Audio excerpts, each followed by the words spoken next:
આ સાથે ગુજરાત ફર્સ્ટનું બઝર વાગી ચૂક્યું છે અને હવે વાત કરીશું મુદ્દા નંબર 2, વિરોધનું વાવાઝોડું સમાધાન ક્યારે? જી હા, ગાંધીનગર વિસ્તાર અત્યારે એવું બની ગયું છે કે ત્યાં તમે જાઓ પહોંચો તો પછી તમને ચારે બાજુ ક્યાંક સત્યાગ્રહ જોવા મળશે, આંદોલન જોવા મળશે, હડતાલ જોવા મળશે, કારણ કે તેમની સરકાર પાસે કેટલીક રજૂઆત છે, સરકારના પોતાના તર્ક છે, એ આંદોલનકારીઓ એ કર્મચારીઓના પોતાના તર્ક છે, પરંતુ સવાલ એ છે કે આ હડતાલ ક્યાં સુધી ચાલતી રહેશે, આ આંદોલન ક્યાં સુધી ચાલતા રહેશે? કારણ કે સરકાર ટસની મસ્ત થતી નથી, સરકાર પોતાના સ્ટેન્ડ પર અડગ છે, આંદોલનકારીઓ પોતાના સ્ટેન્ડ પર અડગ છે, તેવામાં આગળ શું થઈ શકે છે? પરંતુ જે દ્રશ્યો સામે આવ્યા એ ખૂબ જ ચિંતાજનક, કારણ ગંભીર છે. એક બાજુ જ્યાં શાંતિ રીતે ગાંધી ચિંધ્યા માર્ગે આંદોલન કરવામાં આવતું હોય છતાં પણ આંદોલન સ્વીકારવામાં આવતું નથી, તેને કચડવાનો, દબાવવાનો પ્રયાસ કેવી રીતે થાય છે તમે જુઓ. ટીંગાટોળી કરવામાં આવેલી છે. આપણે બીજા વિઝ્યુઅલ પણ જોયા હતા 2-3 દિવસ અગાઉ કે જ્યાં ઘર્ષણ થયું હતું, ખેંચીને વ્યાયામના શિક્ષકોએ કે પછી આંદોલનના કર્મચારીઓ, આરોગ્ય કર્મચારીઓએ તેમને ત્યાંથી ઉપાડીને ગાડીમાં ભરવામાં આવ્યા હતા. આતંકવાદી તત્વો જેવું તેમની સાથે વર્તન કરવામાં આવ્યું હતું. એ દ્રશ્યો ખૂબ જ ગંભીર અને ચિંતાજનક છે.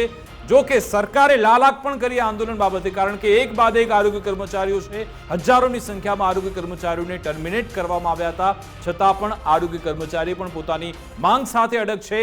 હવે આનું સમાધાન ક્યારે આવશે તે એક મોટો સવાલ છે.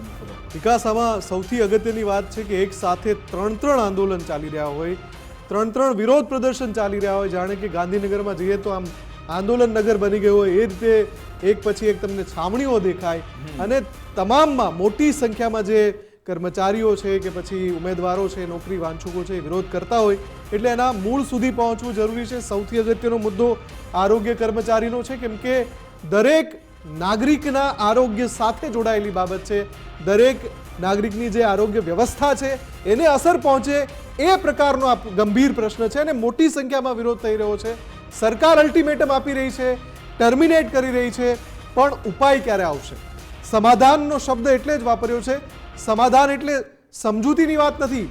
સમાધાન એટલે એવો રસ્તો કાઢવો કે જેમાં બંને પક્ષની વાત યોગ્ય રીતે એના ઉત્તર સુધી પહોંચે અને જનતાનું અહિત ના થાય, જનતા પરેશાન ના થાય. અને કેમ કે આમાં જે લોકો ભાગ લઈ રહ્યા છે એ પણ જનતા છે, એમના પણ અધિકારો છે, એમના અધિકારોનું હનન પણ ન થવું જોઈએ.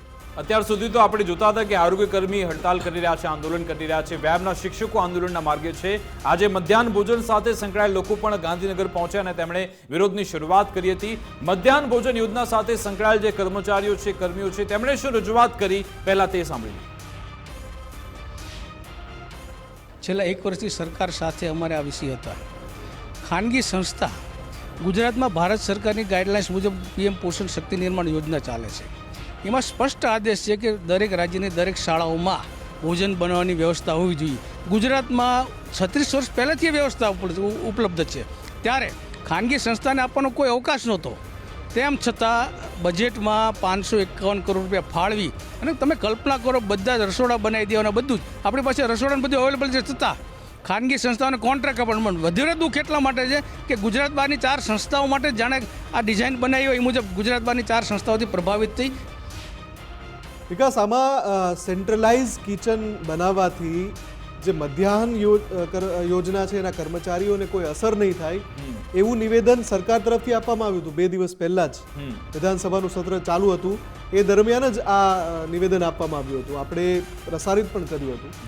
પણ હજુ સુધી જે સંકલન થવું જોઈએ, જે આ કર્મચારીઓનો જે ડર છે કે એમની નોકરી જતી રહેશે, એમને છૂટા કરવામાં આવશે, રસોઈયાને, હેલ્પરને, એ સ્પષ્ટીકરણ એમના સુધી નથી પહોંચ્યું એટલે હજુ વિવાદ ઉકેલાયો નથી. બીજી તરફ આરોગ્ય કર્મીઓ છે, સરકારે એસમાં લગાવી દીધો, ટર્મિનેશનની પ્રોસેસ ચાલુ થઈ ગઈ, ઘણા બધા આરોગ્ય કર્મીને નોટિસ આપવામાં આવી, પણ એ પોતાની વાત પર અડગ છે. એટલે સરકારે અહીંયા એક કોલ એ પણ લેવો પડશે કે જ્યારે આટલી માત્રામાં કર્મચારીઓ અડગ છે, ટર્મિનેશનનો પણ ડર નથી, તો પછી એમનો મુદ્દો છે ગંભીર છે, એના ઉપર એકવાર નજર કરવી જોઈએ. એમનો શું મુદ્દો છે પણ સાંભળીએ.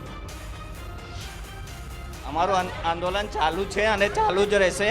આજે અમુક જિલ્લાઓ પાછા પરત આવી રહ્યા છે, જે લોકોના પ્રમુખો એ થઈ ગયા છે પણ નવા પ્રમુખો બનીને ફરીથી આવી રહ્યા છે. જ્યારે અમે સરકારને એમ કહીએ છીએ કે જ્યારે કોરોનાની જ્યારે પરિસ્થિતિ હતી ત્યારે જો અમે આરોગ્યના કર્મચારીએ રજા મૂકી હોત તો તમારી ગુજરાતની જનતાનું શું થાત એ તમારે વિચારવાની જરૂર હતી. હા, ચાલુ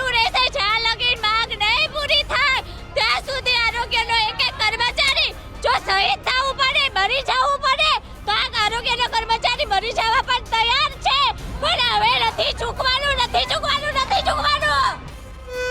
તો આ જે આક્રોશ છે એ ખૂબ જ ગંભીર બાબત છે.